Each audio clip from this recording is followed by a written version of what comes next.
Hey there, Stephanie. I really appreciate your feedback, so thank you for your encouragement. And I'm so glad that this idea and concept of safety was something that stood out to you and something that you've pondered throughout the week.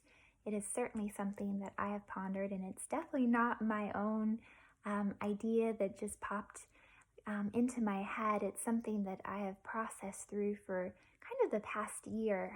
Prior to Liberty, I was a part of a different counseling program that I completed a crisis and trauma counseling concentration in.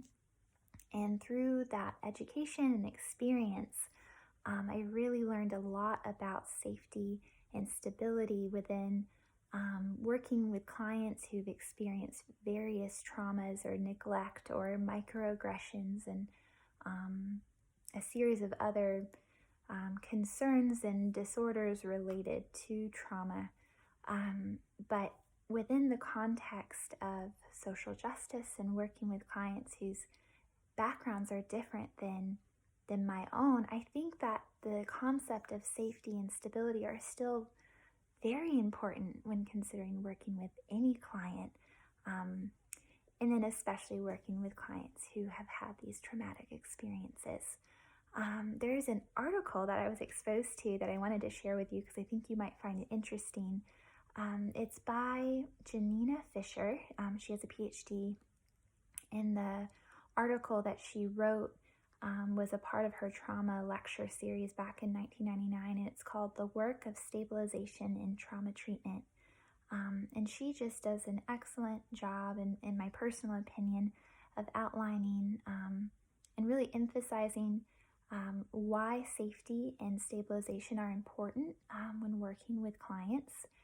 And she takes a pretty strong stance in talking about how safety and stability are even more important than maybe a client's personal feelings.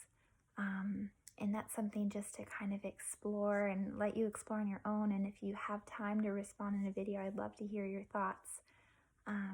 But it's approaching counseling from a perspective of empowering the client through stabilization as you're going through their treatment plan, and then at the same time building trust through safety. So a sense of trust in themselves and a sense of trust with you as a counselor.